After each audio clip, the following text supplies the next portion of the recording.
don't go for the argument. No. That's 2AR time that's made up, right? So that's 30 seconds of the 2NR you just nullified, right? Other arguments like that are theory arguments. Theory arguments are, you should always keep something in the 1AR that the 2NR doesn't want to have to go to. All right? Make them go to the thing that they kicked in the block. And say, oh, they totally messed this up, didn't answer conditionality right. This argument wasn't just conditionality, it was that 2 conditional counterplans are bad. That means they conceded, blah, blah, blah, blah, blah, right? Be efficient and make that time trade-off work for you, because the neg can only lose on this. Does the 2AR have to go there? No, right? That's another minute of the 2NR. You just get to nullify right off the bat, right? And that leaves the 2AR the option of talking about the case instead of all this other junky stuff, right? Okay? Now, here's the most important part, or one of the more important parts of the 1AR. Well, I've already explained that the block is much like a therapist. All right? They have tricks, and they're going to try to make you miss stuff. There are some very important things that, and just common things they will try to do that you cannot let them get by with, okay? The first is this short circuit / turns the case argument. A lot of people on disads will just kind of throw this in and be like, disad turns the case because in the world of nuclear war, we couldn't build high-speed rail. Okay? For some reason, 1ARs often decide not to answer this argument. First of all, it's pretty easy to answer because it would be like, obviously, the time frame is not how that works. But this is the phrase you need to know. Case turns the disad. Okay? Case turns the disad. Not disad turns the case. How does that work? Oh, our case impacts solve or make it so that it doesn't, the impacts to disads don't happen. So for instance, your high-speed rail app solves competitiveness in U.S. hegemony. That means that a U.S.-Russia war would be much less likely. Okay? You know what that is for the 2NR? Sadness, tears. Because he set up that little turns the case thing, or she. I always imagine the 2N as a dude because I don't like them. Sorry, I keep saying he. Hey. But it could be she too. But, okay, so they have set up this little thing, and you've made it much harder for them to win. Independent voting issues. Okay, on the perm, they're going to be like, this perm is 7th, intrinsic, and time frame. How do you respond to this? No, it's not. It's a do both permutation. If it is, then we're not going for it. Yay. They will try to make you drop theory issues. I sometimes had a highlighter, maybe, when I was flowing the block for the 1AR, where I would like highlight things I didn't want to miss. You can have a system for this, but especially like these little junky voting issues, don't waste your time being like, permutation is an intrinsic, blah, blah, blah, blah. Just be like, it's not intrinsic, it's do both. They're going to need more explanation because most of the time, unless they've invested time in the block about explaining this, you don't need it. You don't need to spend that time either. They're also going to try to do this thing, and Ks are especially cheaty in the block. Like Andy just said, oh, we should have 2 NCKs or whatever. 2 NCKs, right? And that the value to life is a phrase you should also highlight, and root cause, okay?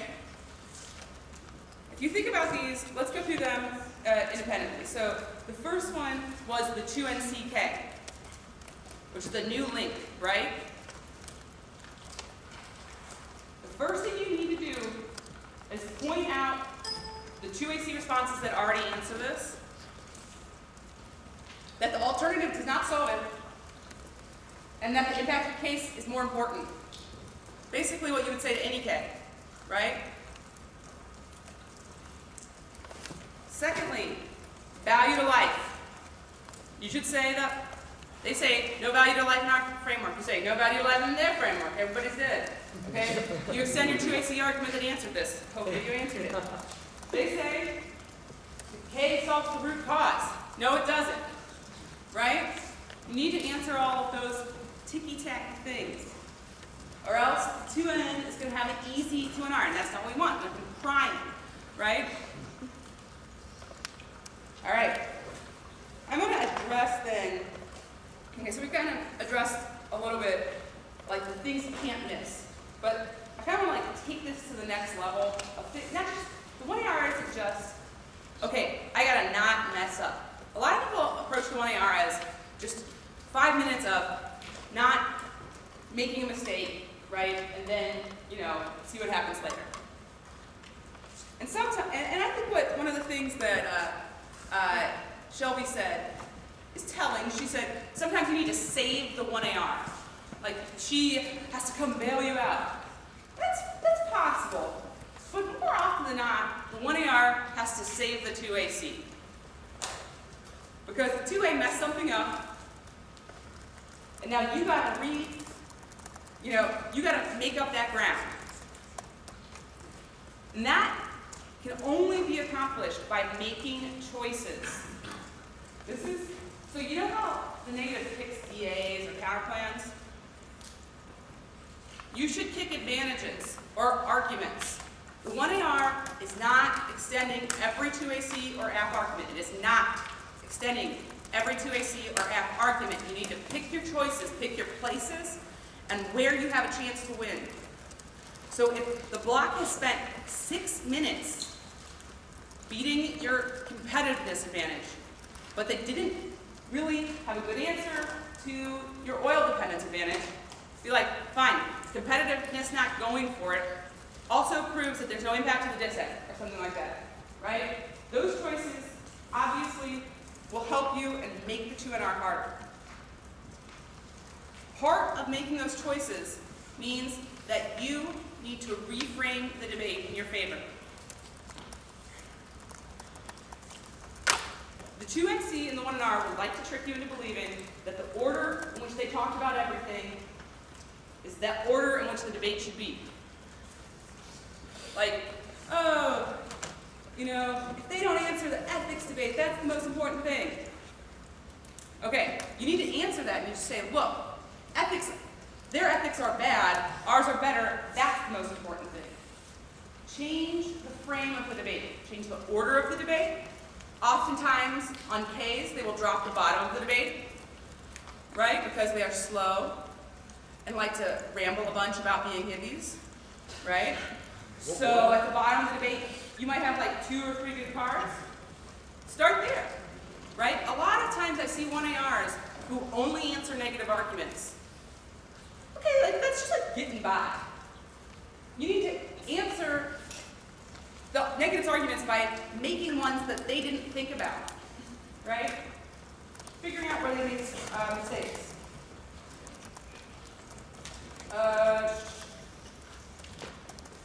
Okay. The other thing that you should do, one more thing. I want to say, this is very important about changing the order, maybe like going bottom up, kicking an advantage, all of this stuff. Don't go rogue. All right? I'm going to tell you a quick story about going rogue. All right, just mainly because it's funny, it happened to Lauren. But you don't really know Louise Blank, Lauren? You're okay, familiar with who she is? Okay. So, Lauren had to debate at this tournament with this guy named Suwon, who's really funny because he has a twin named Duwon. But Suwon is a little offensive as a person. I'm just going to put it that way, okay? But they had to debate together for one tournament, and the app that Lauren read the whole year the topic was about China. We should pressure China. My time's up. Okay, I'm going to finish the story, then I'm done. We should pressure China to stop slavery. That's ethically good. Okay, it's a pretty straightforward argument. The negative, Emory, boo. Emory, boo, reads a covert counterplan to secretly pressure China to end slavery. This is by far the worst strategy you can read against this affirmative because it's about taking an ethical public stance against slavery, right? But Suwon, in his crazy little 1AR mind, was like, oh, they don't have any hedge offense against a counterplan. So, in the 1AR, he just jettisoned the 2AC answers and read a bunch of cards that there would be leaks, right? That things can't be secret and it will get made known. What did the 2NR? Concede that argument. Solves the case. They lost. Don't go rogue. Don't get Suwon. Don't go rogue. Don't go rogue. What is point of view on? All right.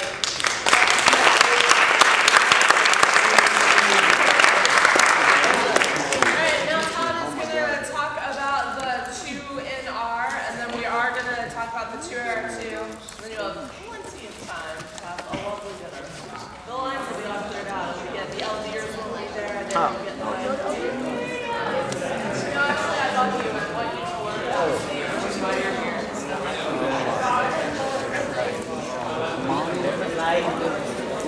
You're destroying value to life. Stay here right now. Life has no value to life. Silence! Silence! Alright, I got 15 minutes to blow your mind. That's exactly what I'm going to do. Oh my God. Sarah said the 2NR is the hardest speech because the 1AR makes it that. That's partially true. The 2NR is the hardest speech because the 2AR is a dirty liar. Yes. I say this as somebody who spent the majority of his career being the 2AR, and I can tell you that I'm going to lie through my teeth in that last speech. Because what you going to do when the debate's over? You got nothing else to say.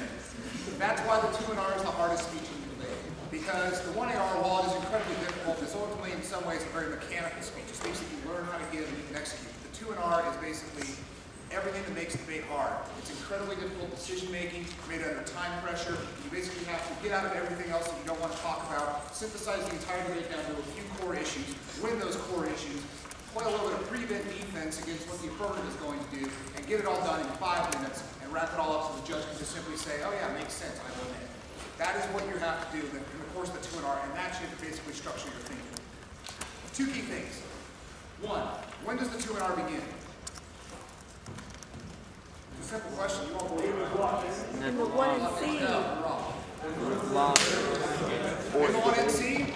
And the block. No, you're wrong. It begins before the debate. How you structure the negative should be built around the fundamental idea of what you want your 2NR to look like.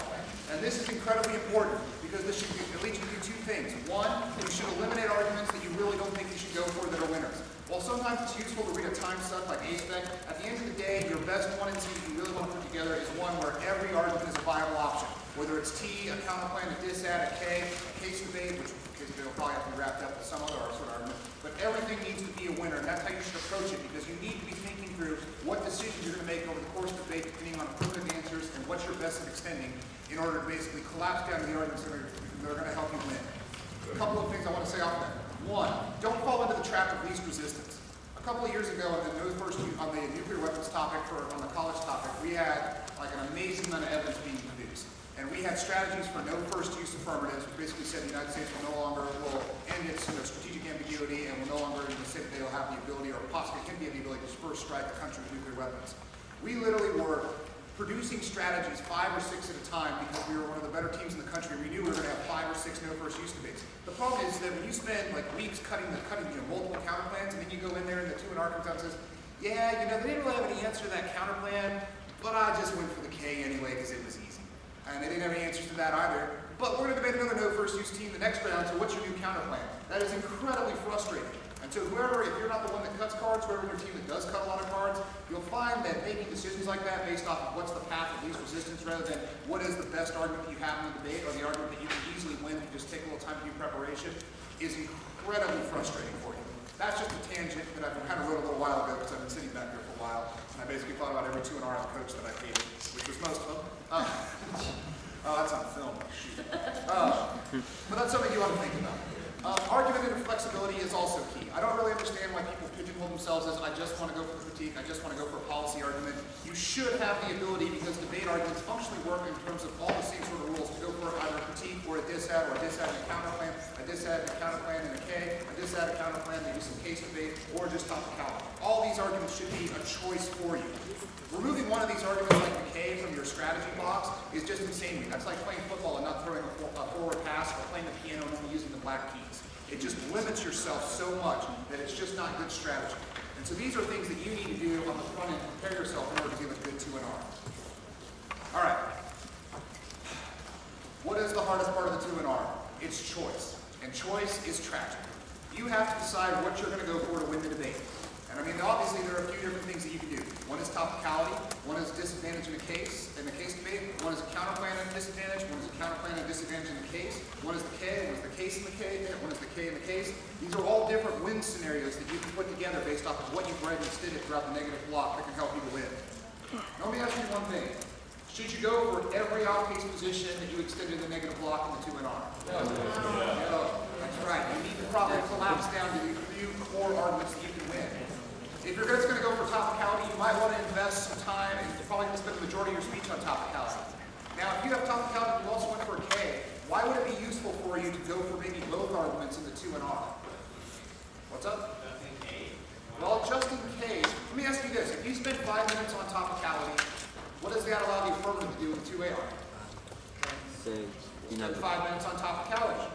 So suppose in a world where if you go for T, but you don't want to give them all that time, you can spend a little bit of time just basically shadow extending and going for the K. So maybe 3 minutes on topicality, maybe 2 minutes on the K, just enough to make the affirmative respect the argument, not enough so that, I mean, it wouldn't be the sort of thing where you want to say just in case, because more than likely you will win the debate on that, but it's enough that it forces the affirmative to have to move off the topicality and talk about something else.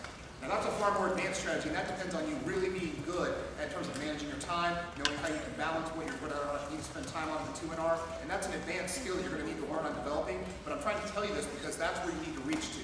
So for right now, you should be concerned with collapsing down to what you can want to go for and what you can go for and win, but you need to be thinking at some point in your future, about how you can possibly go for one argument and then keep the app busy because you've whooped them so bad on the T argument, you just don't want to give them 5 minutes to rant and rail, so you want to keep something else in the pot just so that they can have to force to spend time on it. Victoria.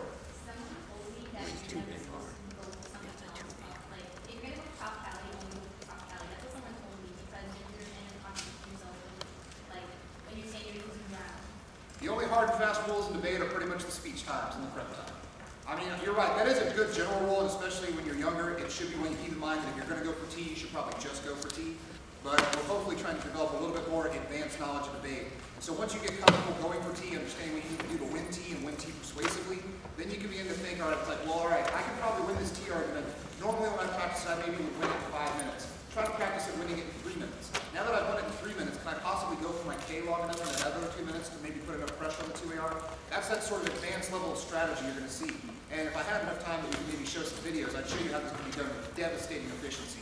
Because it really, if you're ahead on a T argument and I'm the 2AR, the only chance I have is that I can spend 5 minutes talking and hopefully persuade the judge that reasonability works or something like that. And by having to go to a different position, that can really mess with you.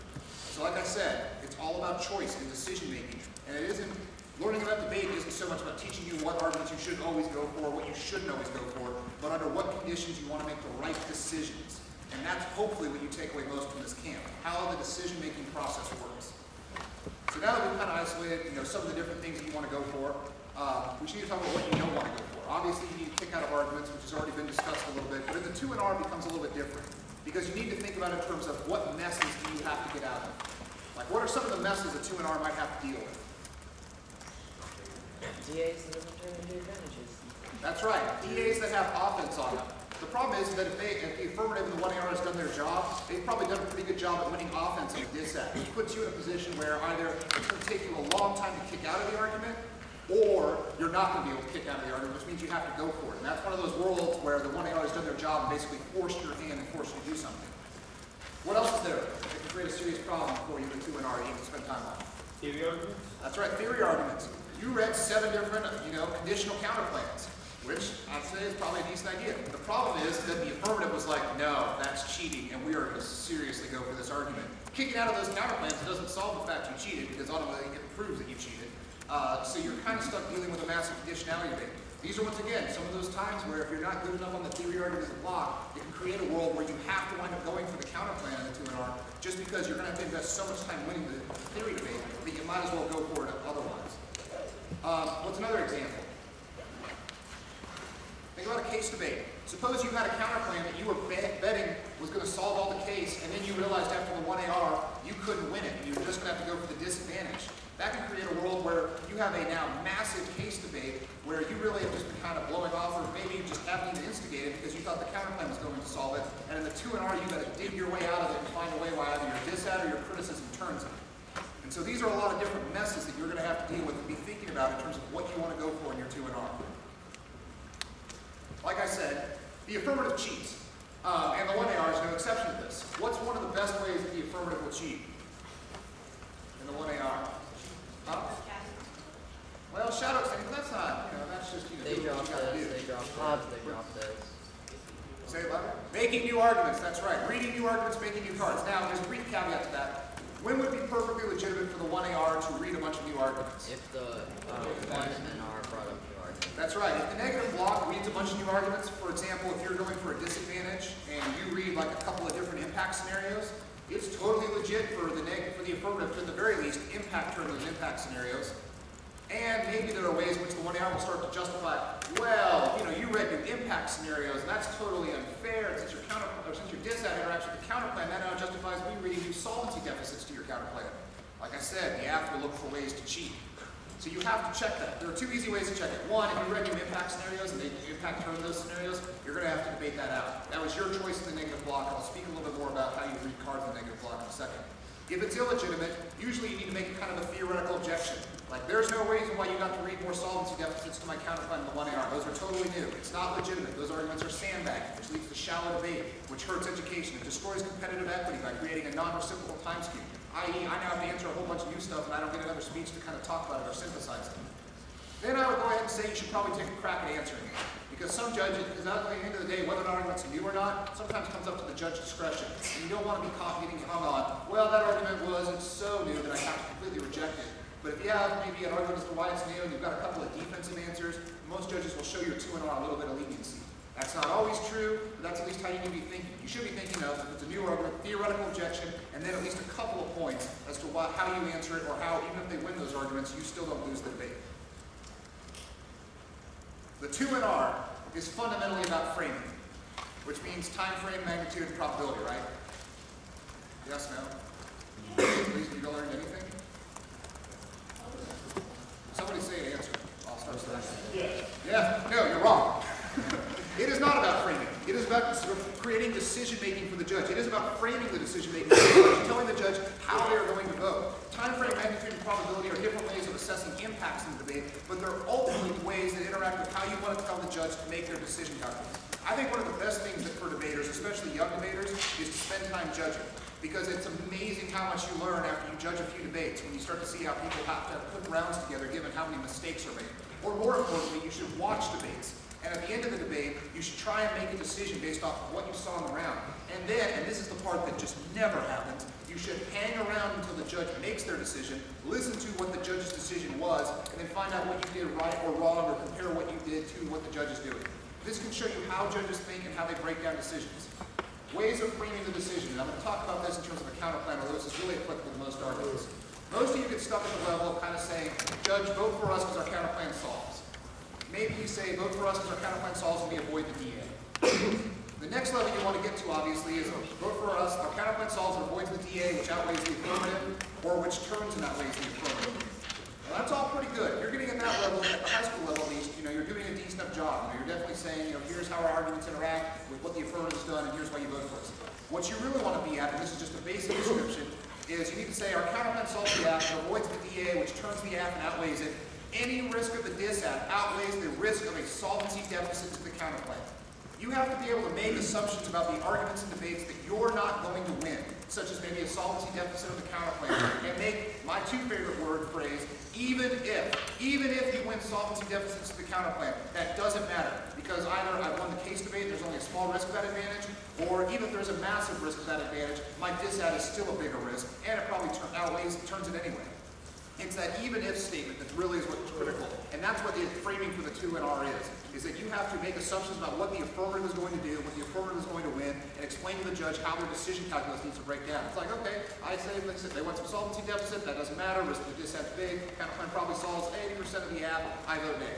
Case done. I go to lunch. Yeah, I know, we're all a big fan of lunch. Well, first of all, you all are eating dinner. That's the kind of second or breakfast. To overview or not to overview? I think the 2NR probably needs a little bit of an overview. A little bit of a conceptual overview that maybe is built upon an overview that was given in the negative block. Please don't make this a long, rambling overview. I've seen too many debates get screwed up where the 2NR spends like 3 minutes giving an overview for the debate where they basically debate it off line by line and then screw something up when they go to the line by line problem. Make it short, make it succinct, and tell the judge how they vote. You are going to vote on the counterplan because the counterplan solves the app, even if they want a solvency deficit or dis outweighs. Argument selection in the 2NR. Prioritize your offense. Your disad, your critique, that is what you have, and other issues that you have to get through, such as a theoretical objection, put those more towards the top, at least for now. Because those are going to be the arguments that are really critical for you winning the round. Those are going to be arguments that you're more than likely to put at the top and invest the most amount of time in, and that's what's going to be critical for you winning the debate. You can put other arguments that's kind of mobbing up, such as like case debates and stuff like that, more towards the bottom. Finally, protect your neck. The 2AR is a dirty liar. They're going to want to try and say a bunch of stuff. You need to make predictions about cross-applications and about other things that the 2AR is going to do and try and head those off. Hold on. I'm going to go for 1 minute extra. Make predictions about what they're going to do and head them off. Don't allow any cross-applications. Say even if you do allow that cross-application, that doesn't matter because that cross-application is already answered by this argument on the counterplan or is turned by this argument on the dissent. Last thing I'm going to say, after the speech, no matter what happens, and this is a general comment for everybody who debates, look confident.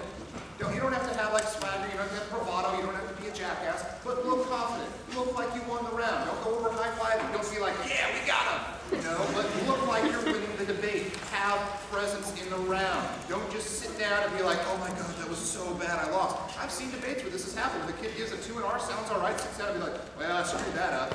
And it's just like, well, why would I vote for you now? I mean, I guess I'm still going to evaluate the arguments, but perceptually you've hurt yourself. Presence matters in speaking, presence matters in cross-section, and presence really matters when the debate is done, because you'll be surprised, at top-level judges it may not impact as much, but once you start to get down to other judges who are kind of unsure about themselves, whether or not you think you're winning can do a lot for you in terms of whether or not you actually will win when the judge breaks down the argument.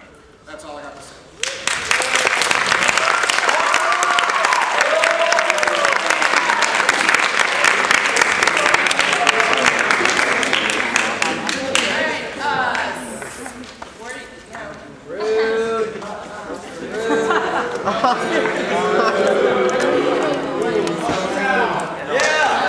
So, speaking of presence in the room, Colin is going to talk and walk at the same time, because that's how awesome it is.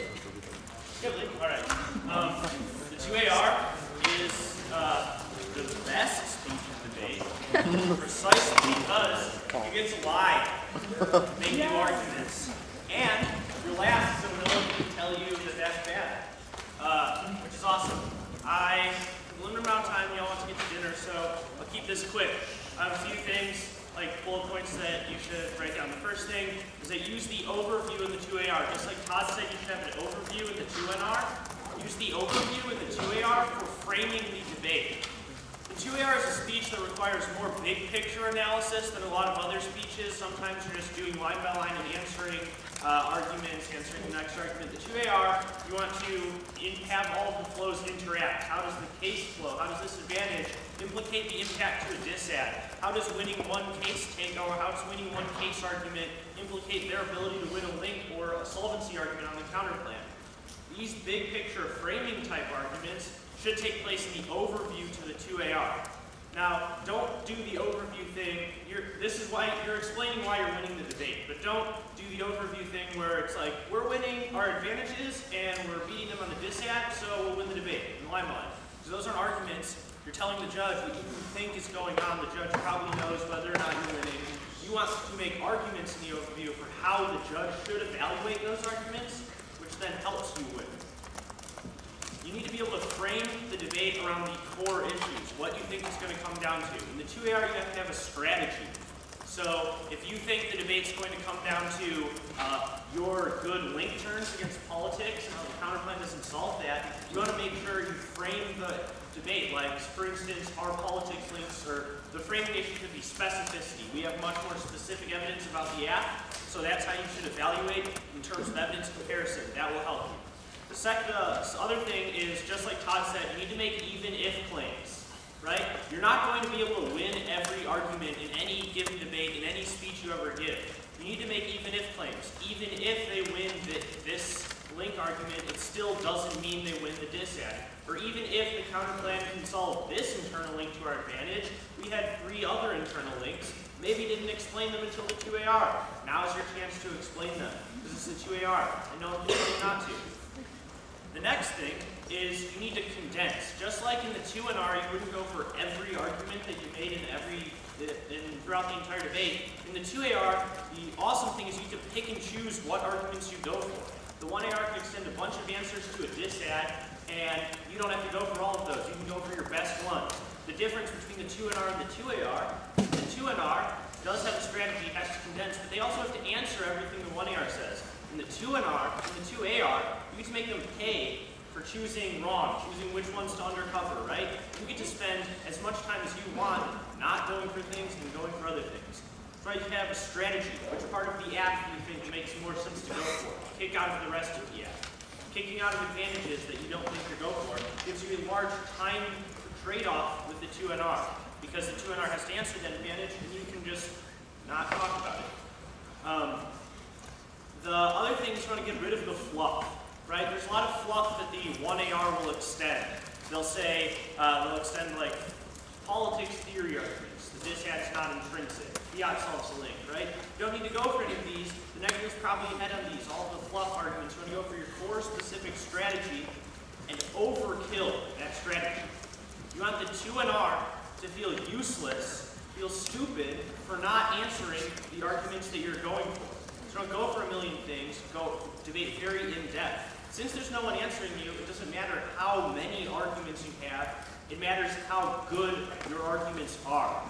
So get rid of the fluff.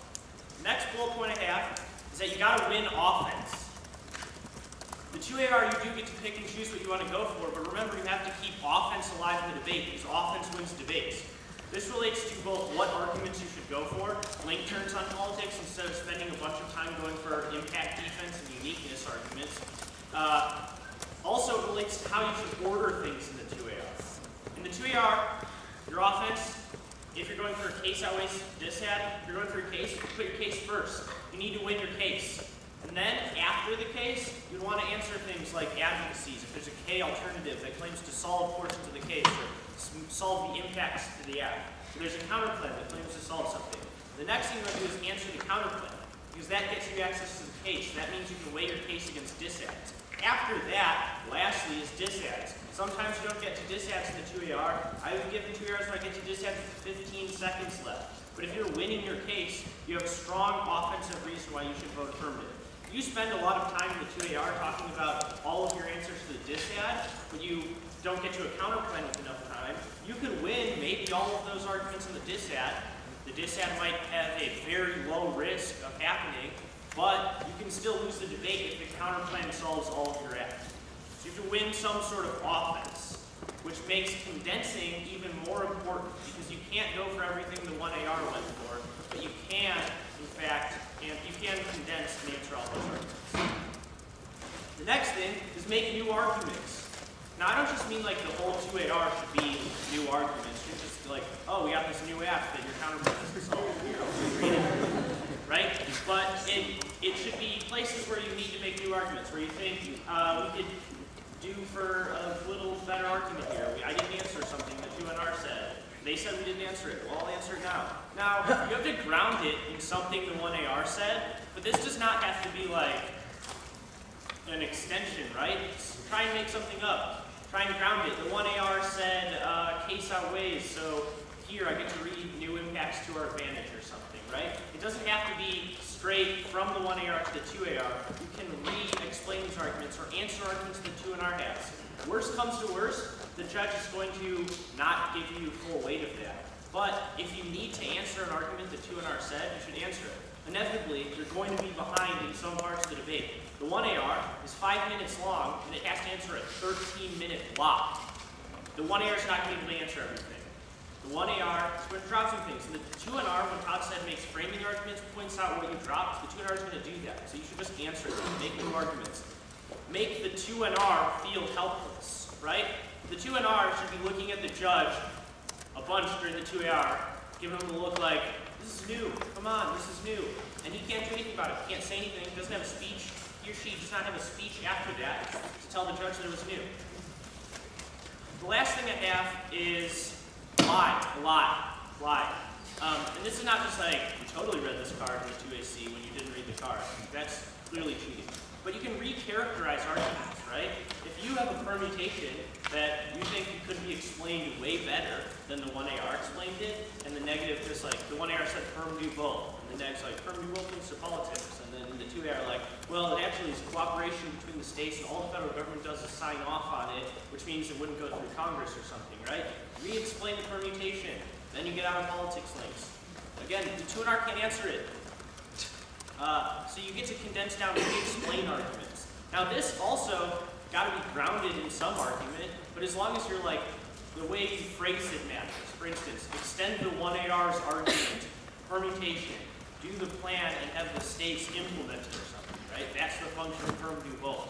The phrasing of extend the 1AR's argument, the permutation, re-explaining it, makes it seem like that argument was made in the 1AR, and that the 2NR just did a poor job of answering this. Instead of saying, permutation, the function of it is this or something, make it sound, that makes it sound more obvious like you're re-explaining your argument instead of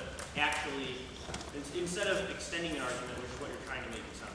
This would allow you to get out of links to disads. You can re-explain your affirmative, explain away the links to the dissad. That's not how the app will be implemented. They've misperceived our argument for the entirety of the debate. This is what it has been. Since you're speaking last, what you're saying is freshest in the judge's mind.